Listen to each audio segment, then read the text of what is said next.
Vamos orar. Bendito Deus, agradecemos a Ti por este privilégio de agora podermos mastigar o pão da vida que Tu desejas nos dar. Pedimos que nos prepares nesta tarde do Teu santo dia a compreendermos as lições profundas da Tua verdade. Que Teu Santo Espírito seja o nosso professor hoje e que aprendamos cada vez mais contigo. Entregamos tudo nas Tuas mãos, em nome do Senhor Jesus, nosso Salvador. Amém. Tássila, seja bem-vinda. Pedro também, seja bem-vindo. Davi, sejam bem-vindos. Todos vocês, o Júnior também, seja bem-vindo. A irmã Nina também, seja bem-vinda. Andréia. Bom, pessoal, nós paramos no último estudo. Nós estávamos tratando sobre a condição de existência, né? Eu não sei se nós vamos conseguir terminar hoje, é provável que sim, né? Mas existe ainda mais alguns detalhes profundos dentro do assunto, então eu acho que vai se estender um pouquinho ainda, tá ok?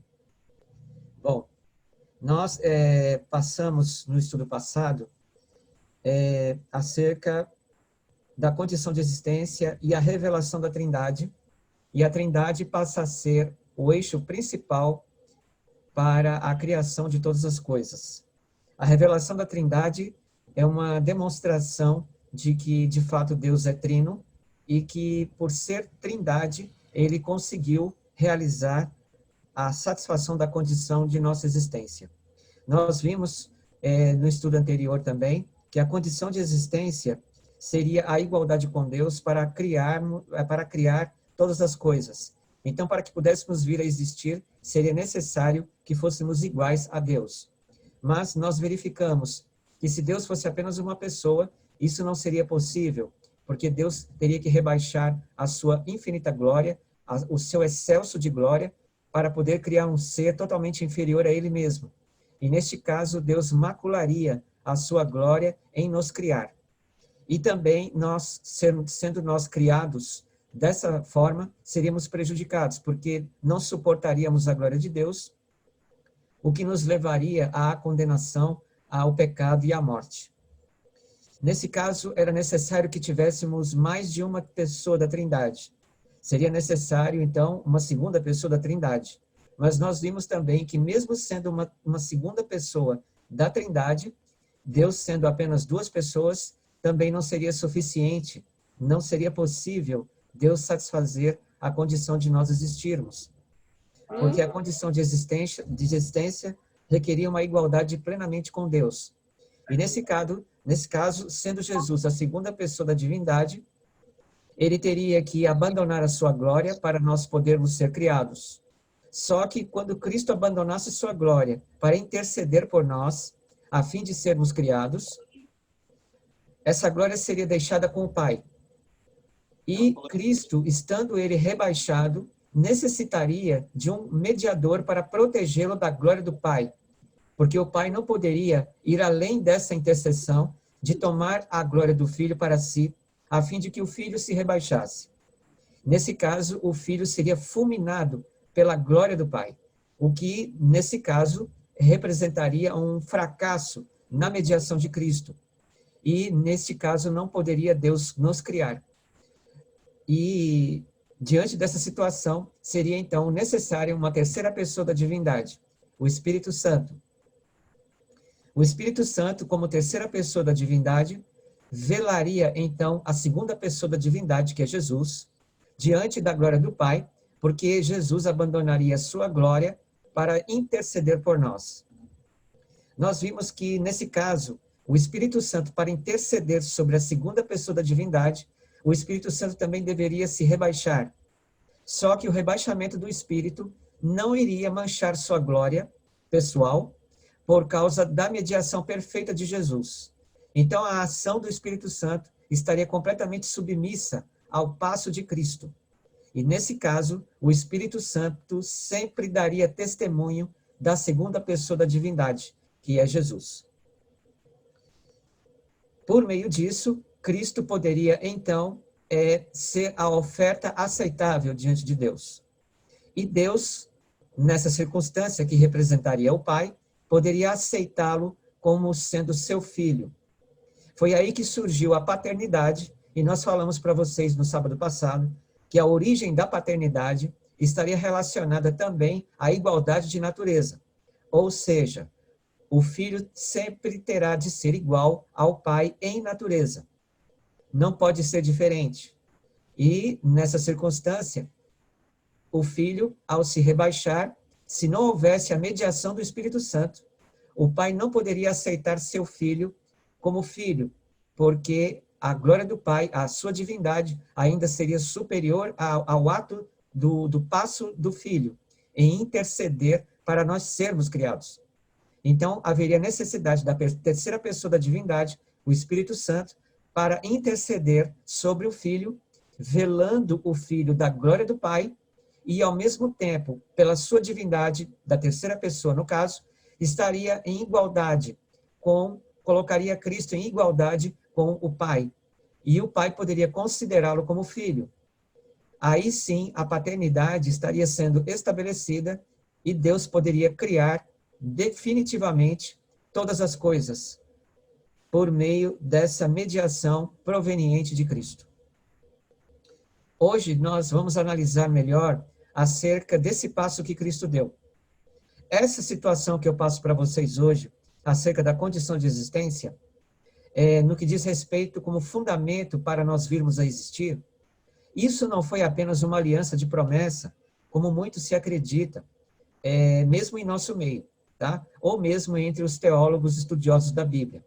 O passo de Cristo não foi apenas uma promessa de que ele faria isso por nós quando viéssemos a cair em pecado, ou quando ele viesse a nos criar. Na realidade, o passo de Cristo foi real, tá? E a Bíblia, ela é muito reveladora nessa questão de que Cristo se tornou o mediador ao mesmo tempo que o cordeiro morto. O nosso item de hoje vai entrar mais ou menos no início do item 7, que vai mostrar o segundo fundamento. O segundo fundamento nos fala acerca da misericórdia de Deus. Nós vimos que no primeiro fundamento, a primeira lei estabelecida por Deus, que seria a justiça, nos dava o seguinte conceito, de que quanto maior a luz, maior seria a intensidade das trevas.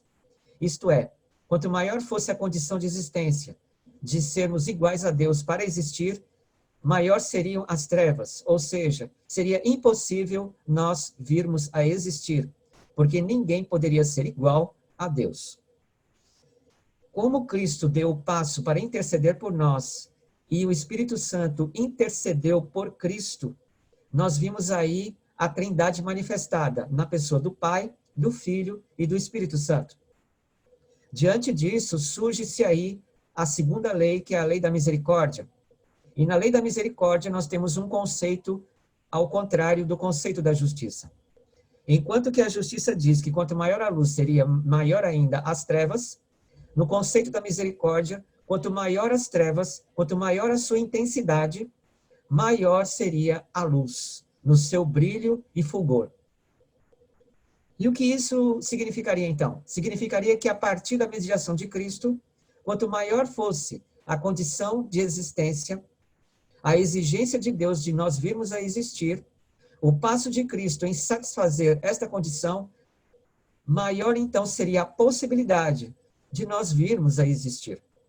Então, nós poderíamos realmente existir a partir do passo de Cristo, como nosso mediador, como nosso intercessor.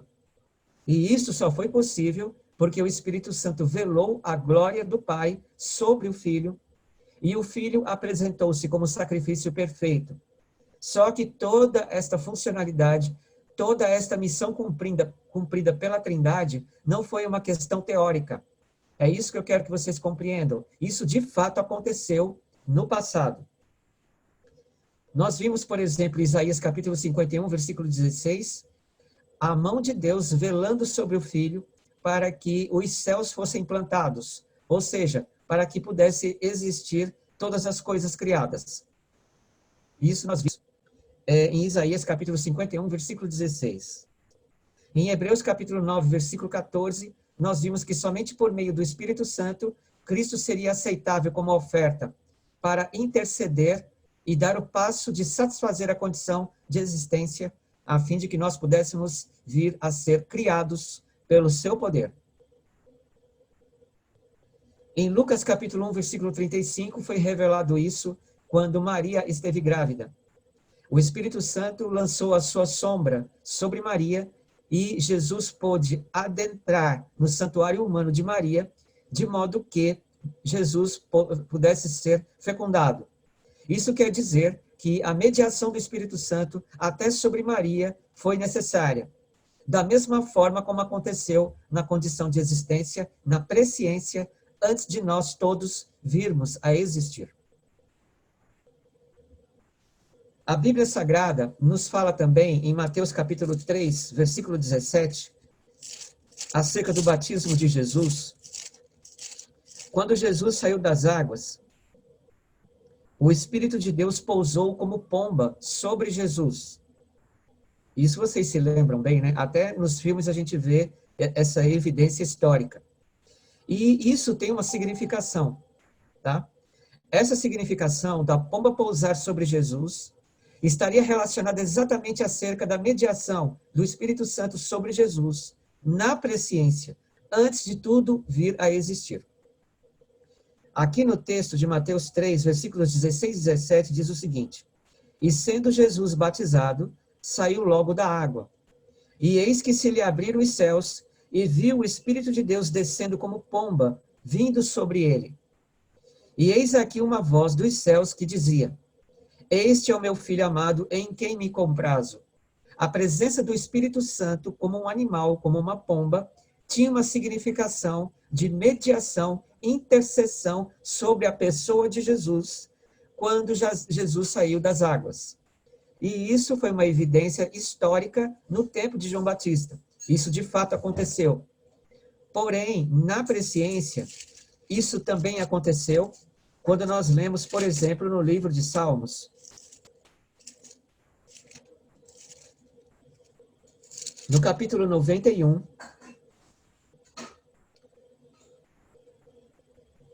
no versículo 4, quando é dito: Ele te cobrirá com as suas penas, e debaixo das suas asas te confiarás. A sua verdade será o teu escudo e broquel. Esta evidência bíblica do Cântico de Salmos, apresentada por Davi, aqui em Salmos 91, no versículo 4, revela que as asas pousadas sobre Jesus no seu batismo estaria apontando para uma evidência do passado, do fato do Espírito Santo ter intercedido sobre a pessoa de Jesus para satisfazer a condição de nós virmos a existir diante da divindade do Pai, na presciência, antes de qualquer coisa ter sido criada. Então, em Salmos 91, versículo 4, foi uma outra evidência da presciência acerca do que aconteceu no passado, e que, na pessoa de Jesus, a pomba tinha que pousar sobre ele no seu batismo. A pomba representaria um animal. O animal seria o corpo de sacrifício, o corpo de intercessão, de mediação. O fato do Espírito Santo ter vindo como pomba sobre Jesus tem uma ampla significação. A primeira significação é que o Espírito Santo não quis se identificar quando Jesus se batizou. Isto porque, no livro de João, o Espírito Santo tinha uma missão em relação à pessoa de Jesus. E qual seria essa missão? A missão seria revelada no versículo 14, capítulo 16 de João, versículo 14. Ele me glorificará, porque há de receber do que é meu e vou-lo há de anunciar. A missão do Espírito Santo sempre foi glorificar a segunda pessoa da divindade, Jesus Cristo. Quando Cristo fez isto no passado, em dar o passo por nós, para que pudéssemos ser criados e satisfazer a condição de existência, o Espírito Santo tinha a missão de preservar essa mediação oferecida pelo próprio Cristo. Isto significaria que o Espírito Santo daria testemunho exclusivo apenas da pessoa de Jesus.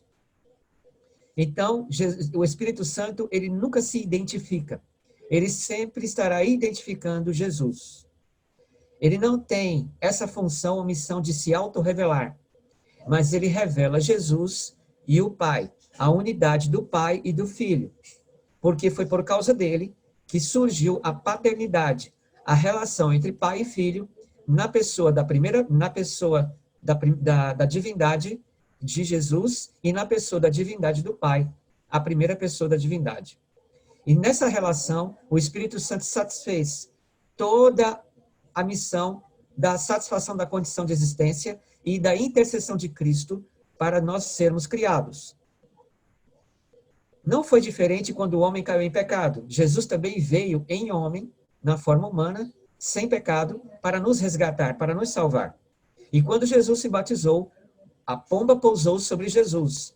E o ato da pomba pousar sobre Jesus, que era o Espírito Santo, fez com que o próprio Pai declarasse que Jesus era seu filho.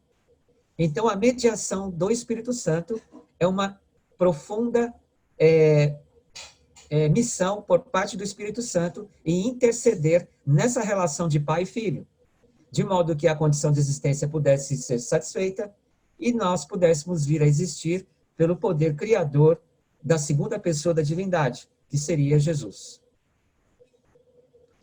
Eu mostrei para vocês que em João capítulo 1, versículo 3, nos foi dito que todas as coisas que foram criadas, nada foi criada ou nada veio a existir sem a pessoa de Jesus. Isso está em João capítulo 1, versículo 3. Isso significaria que Jesus seria de fato o mediador até para a criação de todas as coisas. E se ele foi mediador para que pudéssemos ter sido criados, nós termos sido criados, então é óbvio que Cristo se ofereceu como uma oferta aceitável diante de Deus.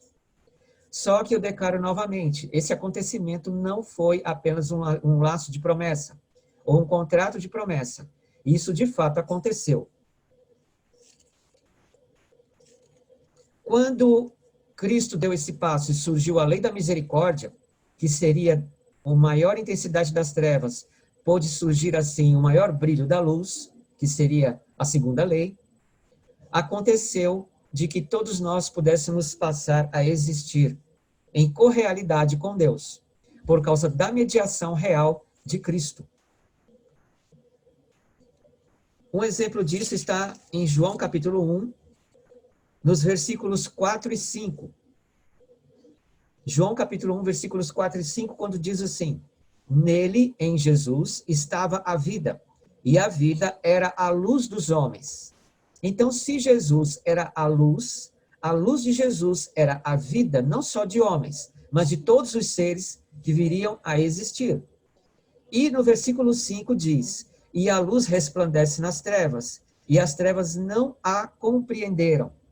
Isso quer dizer que quando a satisfação de condição de existência ocorreu, surgiu aí a segunda lei, que ela tinha como conceito que quanto maior a intensidade das trevas, maior foi o brilho da luz.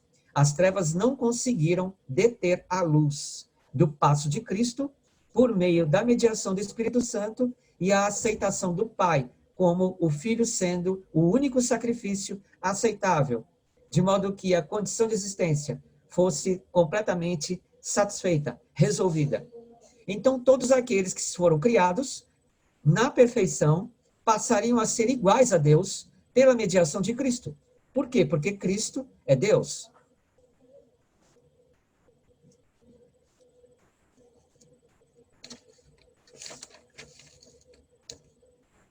Agora nós temos outra revelação. Em Provérbios, no capítulo 8, o capítulo 8 de Provérbios nos fala sobre a sabedoria de Deus. E a sabedoria de Deus, ela surgiu na pessoa de Jesus, no passo que ele deu, a fim de podermos vir a existir. Todo o capítulo 8 de Provérbios nos revela sobre isso, acerca da sabedoria. Quando nos deparamos com o versículo 22, nos é dito o seguinte: o Senhor me possuiu no princípio dos seus caminhos, desde então e antes de suas obras. Aqui a Bíblia diz, como eu falei para vocês no sábado passado, que o verbo possuir, ele é verdadeiro. Ele está de acordo com o original hebraico, que é a palavra caná, no hebraico, o verbo hebraico. Não poderia ser como algumas outras traduções foram colocadas de criar, que o Senhor me criou. Isso não, tá? Isso não aconteceu. Deus não criou Ele, na realidade, possuiu. O fato de Deus ter tomado posse da sabedoria significava, de acordo com Hebreus 9,14, que o Espírito Santo havia oferecido a Cristo como a oferta aceitável, a fim de que a condição de existência fosse satisfeita. E a satisfação da condição de existência aconteceu quando Deus tomou posse da sabedoria. Por isso que a Bíblia diz que foi aqui o princípio dos caminhos de Deus. O que seriam esses caminhos? Estes caminhos seriam os atos criativos de Deus. Não somente os atos da criação, mas seriam os atos da mediação partindo da pessoa de Jesus. Estes caminhos começariam a ser conhecidos a nós por causa da mediação de Cristo. Só que antes da sabedoria ter sido gerada, ter existido, antes de ela ter existido, os caminhos de Deus eram incompreensíveis, porque pertenciam à sua glória, ou seja, à presciência. Agora, a partir do momento que Deus tomou posse da sabedoria, esses caminhos passaram a existir, foram originados. Eu quero que vocês observem que a palavra caminhos está no plural. Isso significaria as ações de Deus serem reveladas para todos os seres que viessem a ser criados, a partir da mediação de Jesus. No versículo 23 de Provérbios 8 diz: desde a eternidade fui ungida, desde o princípio, antes do começo da terra. A expressão desde a eternidade, ele ter sido ungido, significava que ele havia sido escolhido desde a eternidade, desde a presciência, a dar o passo para satisfazer a condição de existência e tornar-se a sabedoria de Deus. E este ser seria a segunda pessoa da divindade, Jesus. No versículo 24, ele começa a falar da criação, mas ele fala não só da criação, ele fala também de existir antes dela. Quando diz assim: quando ainda não havia abismos, fui gerada. Quando ainda não havia fontes carregadas de águas, fui gerada. Então, observem isso. As fontes carregadas de águas seriam, na verdade, a primeira criação de Deus. A expressão abismos passariam a ser as fontes das águas. Essas fontes de águas, elas viriam diretamente da glória de Deus, tá? E isso significaria o fundamento lançado para a criação de todas as coisas. Se você pegar desde o 22, o versículo 22, até o versículo 24, você observa que somente pela sabedoria Deus começou a criar as coisas. E isso quer dizer que a condição de existência realmente existia e significava que era necessário que Cristo se tornasse sabedoria para poder satisfazer a condição de existência e podermos ser criados, podermos vir a existir. Aí ele detalha no versículo 25, antes que os montes se houvesse assentado, antes dos outeiros eu fui gerada. Ainda ele não tinha feito a terra, e nem os campos, e nem o princípio do pó do mundo. O que seria o princípio do pó do mundo? Seria o átomo. Nem existia o átomo, e Deus, em sua sabedoria, tomou o lugar de nossa impossibilidade de existir e colocou-se como mediador, como intercessor na segunda pessoa da Trindade. E nesse caso, satisfez a condição de existência e Deus pôde criar todas as coisas pela mediação do Espírito Santo. Então, o pó do mundo representaria o próprio átomo. Isso significa, como eu já expliquei para vocês também, nos estudos anteriores, né, sobre, por exemplo, a grandeza de Deus, que Deus não é constituído de átomo, porque o átomo é o espaço-tempo, e Deus está acima do espaço-tempo. Tá? Agora, eu quero deixar uma coisa mais clara para vocês. Quando Cristo tomou o nosso lugar, ele, ao abandonar sua glória, ele assumiu sobre si, e isso vocês precisam memorizar bem, ele assumiu sobre si a impossibilidade de nós existirmos. A condição de existência requeria uma igualdade com Deus para qualquer ser que viesse a ser criado. E neste caso, Cristo tomou essa impossibilidade sobre si, porque era impossível qualquer ser que pudesse vir a existir ser igual a Deus. Isso seria impossível. Então, neste caso, Cristo tomou o nosso lugar. Ele tomou a nossa impossibilidade. Se Cristo não tivesse feito isso, nós nunca jamais teríamos sido criados. Deus não poderia nos criar. A mediação de Cristo, então, passaria a ser a mediação não só por causa de nossos pecados, como comumente nós conhecemos, mas também passaria a ser por causa de nossa própria existência pessoal. Então, nós dependemos inteiramente, de fato, de Cristo. Tá? Quando Cristo assumiu essa impossibilidade de nós virmos a existir, ele abandonou a sua glória. E no abandono de sua glória, ele foi até as profundezas da inexistência. E o que significaria isso de Jesus ir até as profundezas da nossa inexistência? Significaria a morte. Neste caso, Cristo, pelo seu passo e por meio do consentimento da divindade, Cristo criou a morte. Mas veja, Cristo criou a morte a fim de que pudesse se evitar de que Deus criasse o pecado. Nesse caso, para que Deus não criasse o pecado, seria necessário a mediação de Cristo, porque a condição de existência requeria de que qualquer ser que viesse a existir teria de ser igual a Deus. E tinha que ser igual a Deus porque Deus é perfeito e é puro. Então, qualquer vestígio contra esse conceito da condição de existência, qualquer coisa que ficasse fora dessa exigência seria pecado. Nesse caso, Deus não poderia nos criar, porque se ele criasse, criaria o pecado. Então era necessário a mediação de Cristo, a intercessão dele, a fim de que ele pudesse nos criar. E para selar a criação de Deus como sendo perfeita e sem pecado, seria também necessário que a mediação de Cristo assumisse a impossibilidade da nossa inexistência, da nossa existência, e sendo impossível de nós existirmos, ele tomaria isso para si e tornaria isso a própria morte dele mesmo. Então, Cristo criou a morte para ele mesmo experimentá-la em nosso lugar, em nosso favor. Nunca foi do consentimento de Deus que os seres criados viessem a morrer, tá? Nunca foi isso. Mas acontece que, ao criar ele a morte, ele criou o mal, que é justamente revelado em Isaías, no capítulo 45, Isaías, capítulo 45, versículo 7. No versículo 7 de Isaías, capítulo 45, Deus nos diz assim: eu formo a luz e crio as trevas. Quando é que Deus criou as trevas? A luz a gente já vai explicar, mas vamos ver primeiro o lado das trevas. Quando é que ele criou as trevas? Quando ele estabeleceu a condição de existência. Porque uma vez que a condição de existência passou a existir como realmente um fundamento para qualquer coisa a ser criada, vir a ser criada, então era óbvio que as trevas indicariam a impossibilidade de alguém ser igual a Deus. Isso significaria inexistência absoluta de qualquer ser, porque ninguém seria igual a Deus.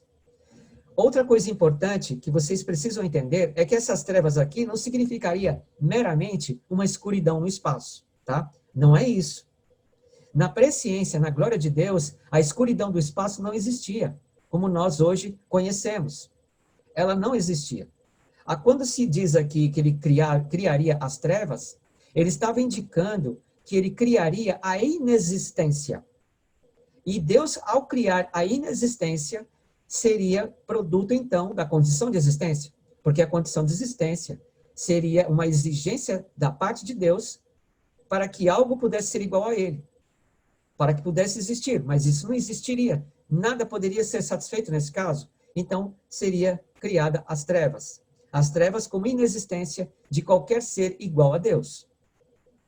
Quando ele diz que ele forma a luz, significava então a segunda lei. Por quê? Porque quanto maior as trevas da condição de existência exigida, maior seria a luz, por meio do passo de Cristo em tomar nosso lugar. E a impossibilidade que Jesus tomou sobre si acarretaria sobre Jesus a própria morte. Então, Jesus teria aí criado a morte. Não para os seres humanos ou seres criados experimentarem essa morte, Não, mas ele criou a morte para ele mesmo experimentá-la. E ele fez isso para evitar de que a divindade viesse criar o pecado. Então, a divindade não podia criar o pecado, porque o pecado seria contra a própria divindade. E isso seria absurdo. A Bíblia diz que é impossível Deus pecar. Então, nesse caso, Deus jamais nos criaria. Então, seria necessário, de fato, a existência da mediação de Cristo para satisfazer a condição de nossa existência. E, ao satisfazer a condição de existência, Cristo toma sobre si a morte. Então, Cristo passa a ser uma oferta aceitável a Deus, só que morta, sob o cuidado do Espírito Santo, que velaria essa satisfação, essa mediação em Cristo Jesus. Por isso que o texto diz, eu formo a luz e crio as trevas, eu faço a paz. A paz que ele fez foi a satisfação da condição de existência, ou seja, a formação da luz. Então, a paz estaria relacionada à luz, do versículo 7 de Isaías 45. E as trevas? As trevas estariam relacionadas a essa frase, e crio o mal. O mal estaria relacionado às trevas. O mal aqui não seria o pecado, o mal seria o juízo divino, de exigir que para que qualquer coisa que pudesse existir, teria que ser igual a ele. Mas isso era impossível. Então, o que é que ele fez? Ele se revestiu de nossa impossibilidade de existirmos e tomou sobre si a própria morte, a inexistência. E ele, assumindo a morte sobre si mesmo, ele morreu. Ele se tornou o Cordeiro morto. Por isso que ele diz, eu, o Senhor, faço todas estas coisas. Se vocês observarem, os versículos 8, 9 e 10 em diante de Isaías 45, vai estar falando sobre a criação. Exatamente como é dito lá em Provérbios 8, dos versículos 22, 23, 24, 25 em diante. Ali você percebe os dois casos de criação divina, né, da criação de todas as coisas, ao mesmo tempo que a condição de existência revelada e sendo satisfeita. Por isso que existe um texto muito misterioso que eu quero mostrar para vocês. Esse texto se encontra em Apocalipse capítulo 13, versículo 8. É claro que esse texto vai estar falando sobre os adoradores da besta, mas o nosso caso de estudo aqui não é sobre este assunto, tá? O assunto nosso é a última linha desse versículo 8 de Apocalipse 13, que nos diz o seguinte: e adoraram a todos os que habitam sobre a terra, esses cujos nomes não estão escritos no livro da vida, do Cordeiro. Aí é dito, do Cordeiro que foi morto desde a fundação do mundo. Este Cordeiro aqui é a segunda pessoa da divindade. Ele foi morto desde a fundação do mundo. Essa morte do Cordeiro desde a fundação do mundo é justamente o ato de Cristo ter se tornado Cordeiro quando ele assumiu a impossibilidade de nós existirmos, diante da condição de existência requerida por Deus. E quando ele tomou essa impossibilidade de existirmos, ele morreu. Por isso que a Bíblia diz que o Cordeiro foi morto desde a fundação do mundo. Isso quer dizer que antes de todas as coisas virem a existir, o Cordeiro foi morto. A palavra mundo, seria interessante vocês pegarem no dicionário, ela não significa apenas planeta, tá? Ela também significa universo. Pode pegar no dicionário. Qualquer dicionário vai ter essa informação que vocês podem estar lendo lá, que a palavra mundo significa universo, tá? E por que eu estou dizendo isso? É para que vocês entendam que antes do universo existir, Cristo se ofereceu como o Cordeiro morto. Esse texto, ele não é uma linguagem figurada. Ele realmente é um Cordeiro morto. Nós vamos ter algumas evidências. A primeira evidência é essa na Bíblia. A Bíblia é muito clara. Cristo é o Cordeiro morto que foi morto. Ele foi morto desde a fundação do mundo. Ora, se ele foi morto desde a fundação do mundo, então, literalmente, ele sofreu essa morte. Sim, ele sofreu mesmo essa morte, tomando o nosso lugar lá na presciência, tá? Algumas pessoas defendem que esse Cordeiro morto aqui, desde a fundação do mundo, se aplica ao texto de Gênesis, no capítulo 3, no versículo 21, quando diz que Adão e Eva, quando cometeram o pecado e ficaram nus, houve um primeiro sacrifício de um cordeirinho ali, e tomou-se as peles desse animal, e Adão e Eva se vestiram. Por isso que a Bíblia fala que o cordeiro foi morto. Sim, mas eu quero que vocês entendam uma coisa. O capítulo 3 em diante de Gênesis era um mundo completamente diferente do mundo que Deus havia criado. Por quê? Porque o mundo de Gênesis capítulo 3 era um mundo de pecado, e Deus nunca criou o pecado. Tá? Quando a Bíblia fala que o cordeiro foi morto desde a fundação, significa a fundação de um mundo perfeito, e não de Gênesis capítulo 3, 21. Isso não, isso é um absurdo. Tá? Porque Gênesis 3, 21 refere-se a um mundo de pecado, e isso Deus não criou. Mas existiria algum texto bíblico que fale, que revele que Deus morreu mesmo? Sim, existe. Só que antes de mostrar para vocês, eu quero ver se eu encontro um texto aqui do Espírito de Profecia, que eu quero que vocês conheçam, tá?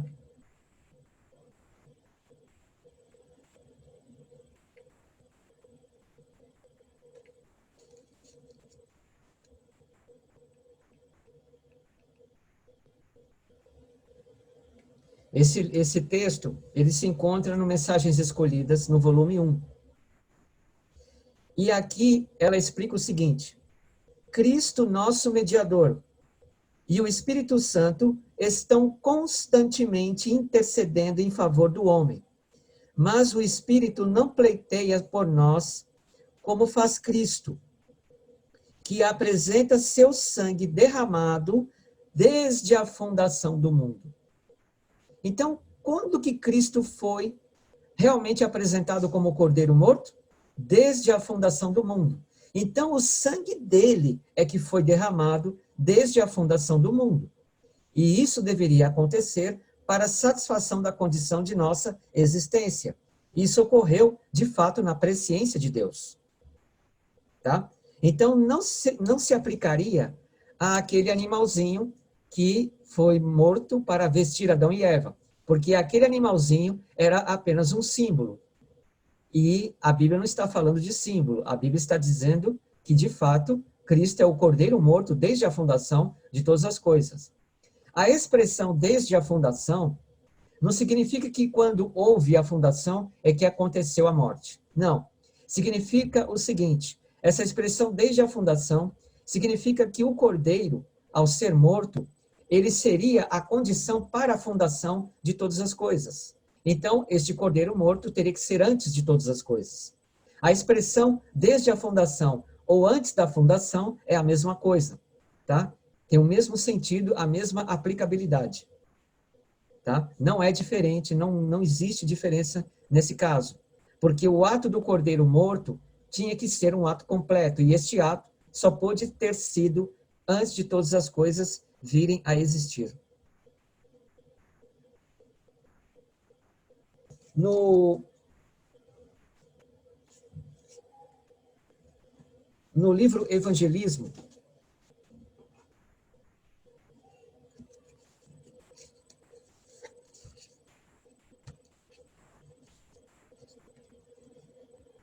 na página 615, ela nos diz o seguinte: Cristo é o Filho de Deus pré-existente e existente por si mesmo. Falando de sua pré-existência, Cristo reporta a mente através dos séculos incontáveis. Aí ela diz assim, deixa eu ver aqui mais adiante.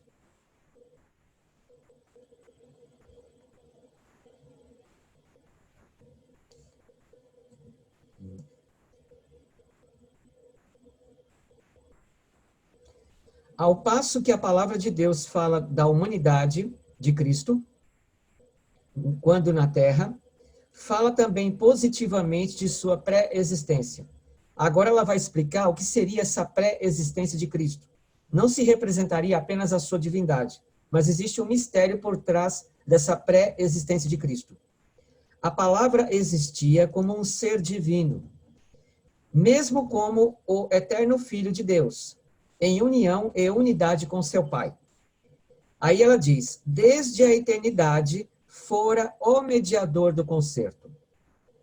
Aquele em quem todas as nações da terra, tanto judeus como gentios, caso o aceitassem, seriam abençoados. O verbo estava com Deus e o verbo era Deus.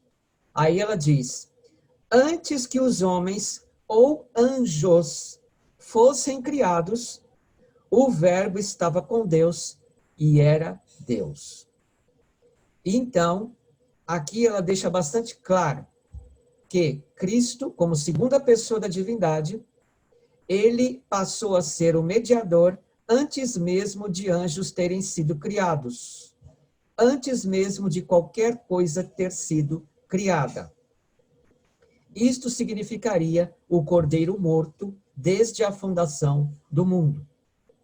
Se vocês observarem, não existe diferença entre mediador e o Cordeiro, porque o Cordeiro morria em favor do pecador, em favor do homem. O animal é oferecido como uma oferta em favor do homem. Então, esse lado favorável do Cordeiro para com o homem representaria a própria mediação. Nesse sentido, o mediador ele passa a ser tão igual ao próprio Cordeiro. Então, não existe diferença entre Cordeiro e mediador.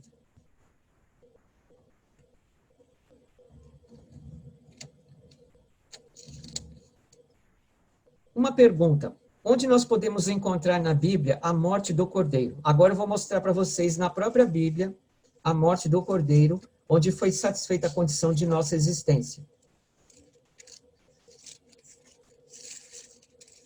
Ela se encontra no livro de Salmos. Nós podemos ver em 2 livros, tá? No livro de Salmos, o nosso tempo já está esgotado, mas eu vou passar um pouquinho, tá? Para deixar isso mais claro para vocês. Se encontra no livro de Salmos, capítulo 18,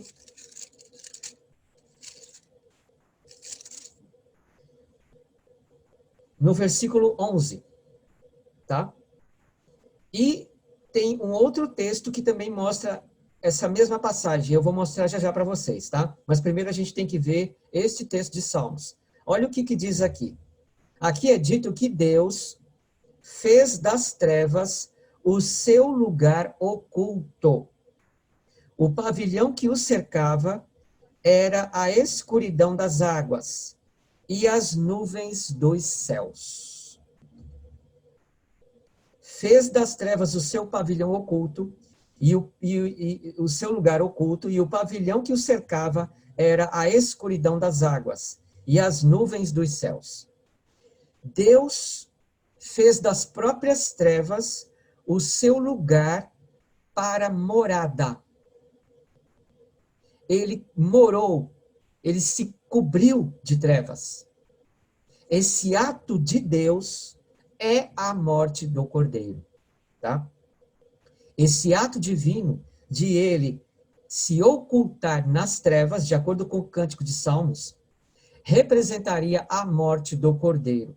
Este evento aconteceu na presciência antes de qualquer coisa vir a existir, tá? A explicar nos mínimos detalhes este Salmo 18 é possível, mas nos demandaria muito tempo. Para vocês terem uma ideia, existe aluno aqui que tem materiais meus sobre isso, de forma detalhada, né? E é muito longo, tá? Os detalhes são muito aprimorados, tem muitos detalhes.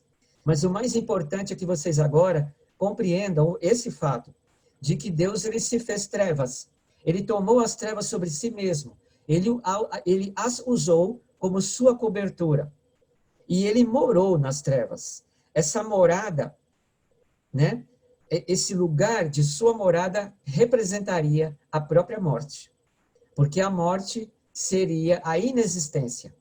E nesse caso, a divindade assumiu isso para nos salvar, para nos resgatar e também para que nós pudéssemos ter sido criados.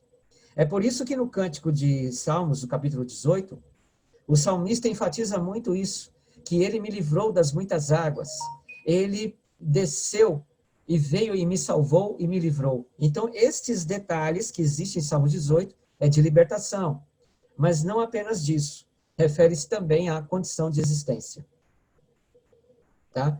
Um outro texto também que ajuda a perceber bem esse versículo 11 de Salmos 18 se encontra aqui na 2 Samuel, que é o mesmo cântico de Davi, tá? De Samuel, só que interessante é que é mais detalhado.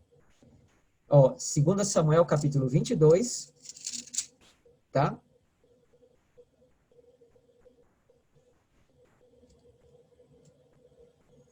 No versículo 12. Olha só como é, eu não sei como está a tradução de vocês aí, mas a tradução minha diz assim, ó, e eu quero que vocês prestem bastante atenção. 2 Samuel, capítulo 22, versículo 12, que é o mesmo cântico de Salmos 18, 11, o mesmo cântico de Davi. Olha só.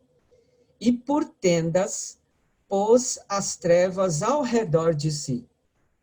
E por tendas pôs as trevas ao redor de si. O ajuntamento de águas, nuvens dos céus. Então, o que ocorreu aqui?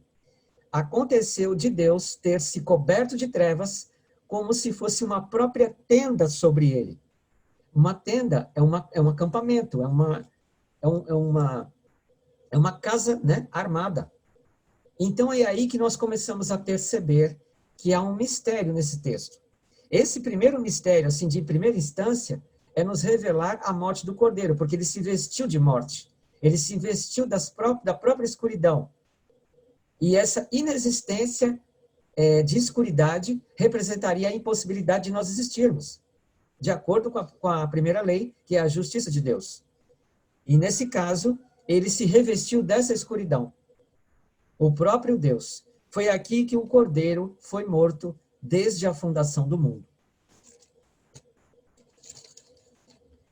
Eu quero pedir uma atenção de vocês. Eu vou pegar um texto aqui. Eu pensei que eu tivesse trazido ele comigo aqui, mas eu não trouxe. Eu quero que vocês aguardem um instantinho. Eu vou lá pegar para mostrar para vocês. Só um instante, só um minuto.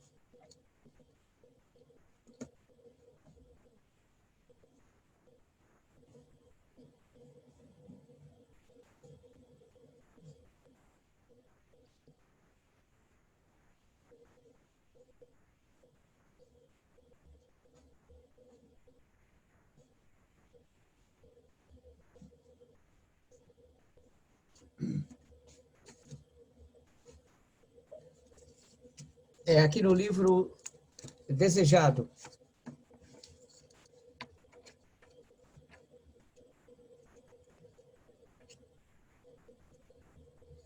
É no livro Desejado. O capítulo é O Calvário. Eu quero que vocês observem, né?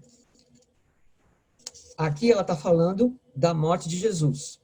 Então, a morte de Jesus a gente pode identificar na Bíblia onde? Lá em Mateus capítulo 27. Então, nós podemos ir até lá e observar esse texto de Mateus capítulo 27.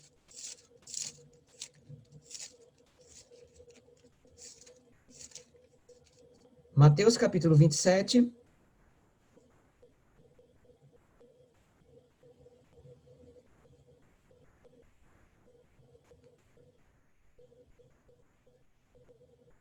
No versículo...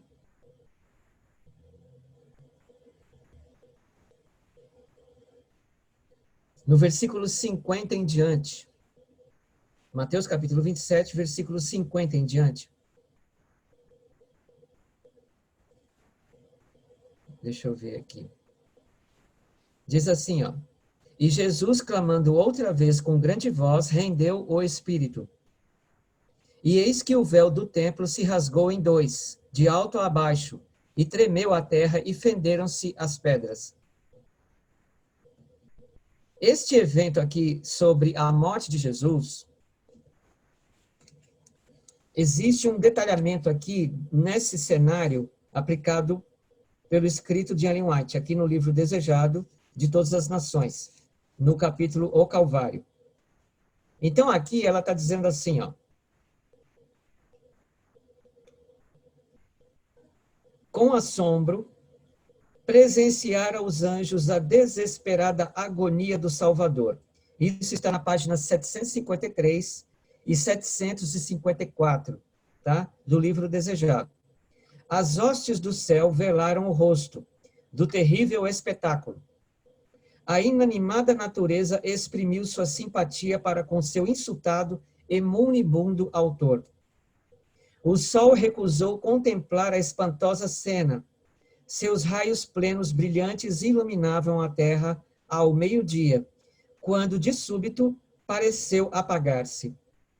Completa escuridão, qual um sudário, envolveu a cruz. Houve trevas em toda a terra até a hora nona. Não houve eclipse ou outra qualquer causa natural para essa escuridão, tão espessa como a de meia-noite sem luar nem estrelas. Foi miraculoso testemunho dado por Deus para que se pudesse confirmar a fé das vindouras gerações.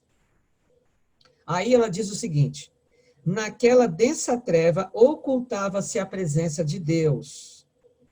Ele faz da treva o seu pavilhão e esconde a sua glória dos olhos humanos. Deus e seus santos anjos estavam ao pé da cruz.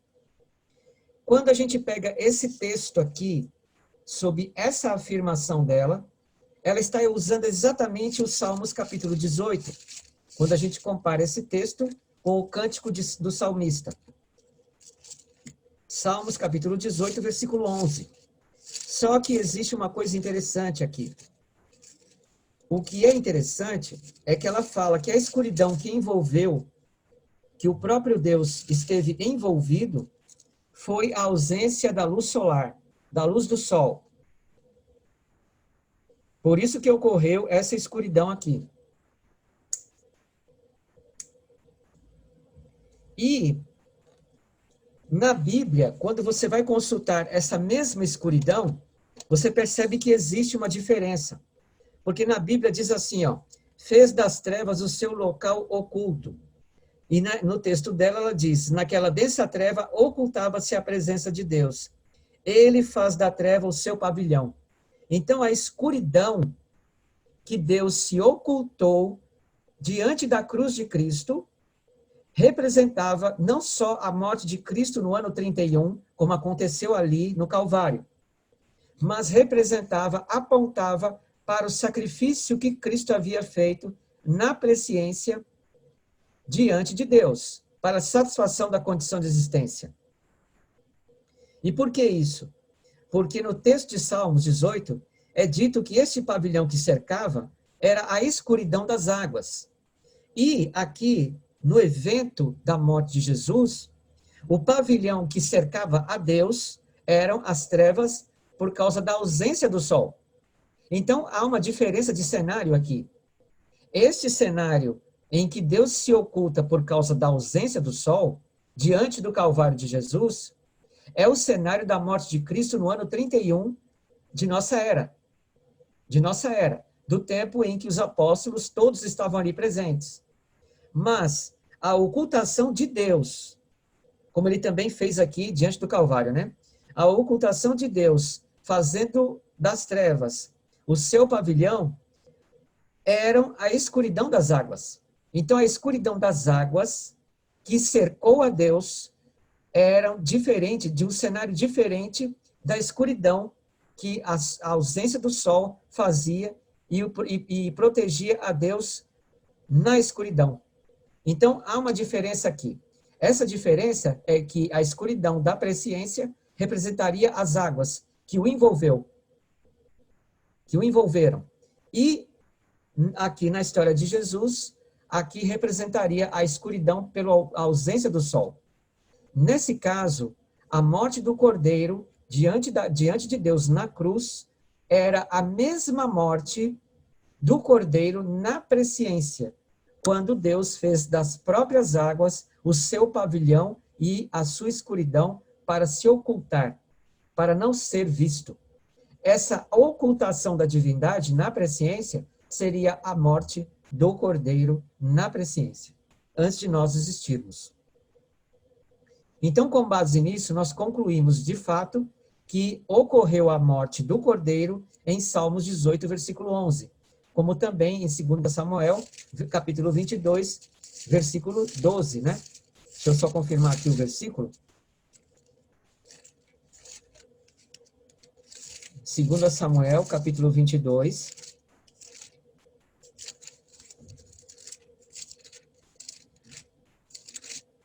versículo 12, que diz que ele pôs por tendas as trevas ao redor de si, o ajuntamento de águas, nuvens dos céus. Então, ali foi o sepultamento, vamos dizer assim, do Filho, da segunda pessoa da divindade, em que ele assumiu a morte sobre si mesmo.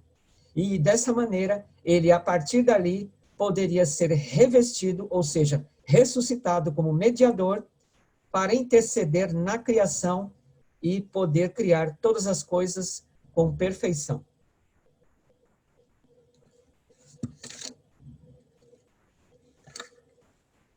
Por isso que em Gênesis, só para nós aqui terminarmos por hoje o estudo, quando vocês pegam Gênesis no capítulo 1, vocês podem observar que Deus criou, a cada dia, ele criou várias coisas. E em toda a sua criação que ele realizou, ele dizia assim, ó. Por exemplo, deixa eu ver aqui um exemplo mais direto para a gente perceber isso. No capítulo 1, versículo 10 de Gênesis, no versículo 10 ele diz: E chamou Deus à porção seca terra, e ao ajuntamento das águas chamou mares. Aí tem essa expressão, e viu Deus que era bom.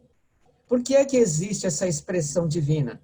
E viu Deus que era bom, para cada coisa que ele criou.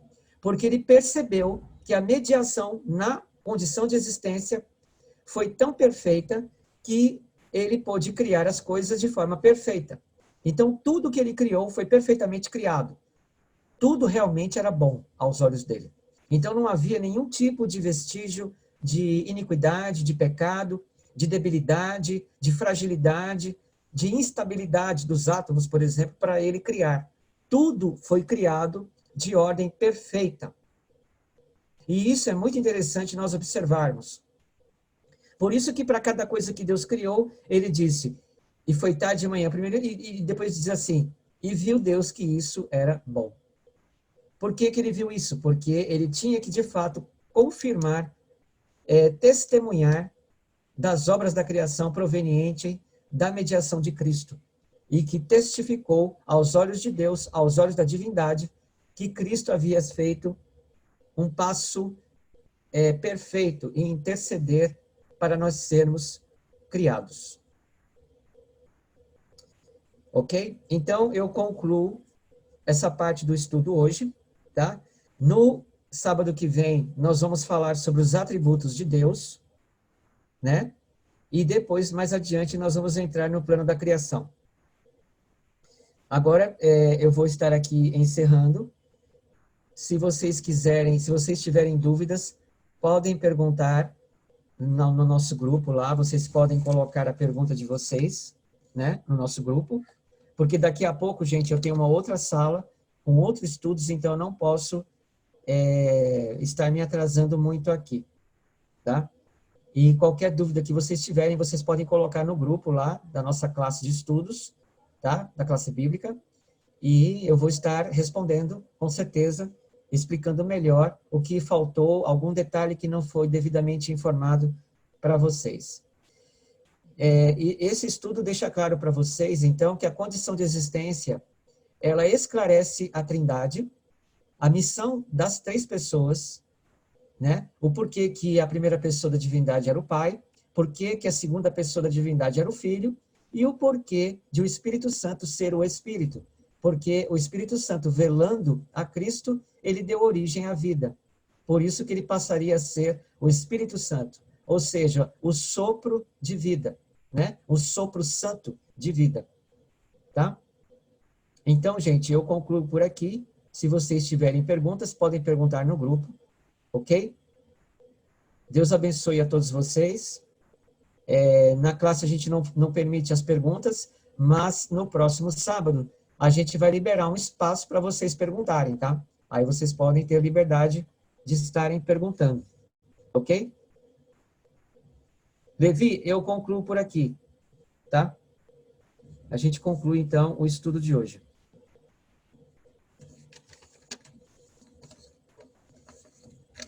Se faltou alguma fonte que vocês não marcaram, vocês me perguntem, tá? Fonte de Bíblia ou do Espírito de Profecia. Aí vocês podem me perguntar. A gente pode estar passando para vocês. Ok? Deus abençoe a todos. Eu vou fazer uma oração final, então, para nós encerrarmos a nossa sala. Vamos orar. Maravilhoso Deus, agradecemos a Ti pela luz que nos derramaste sobre nós e pedimos que ajude-nos a compreender mais ainda a amplitude do Teu amor para conosco. Dê-nos um sábado feliz, abençoe a todos os que estão aqui presentes na sala, seus familiares, abençoe a Tua igreja. É o que te pedimos, Senhor Deus, em nome do Senhor Jesus Cristo. Amém.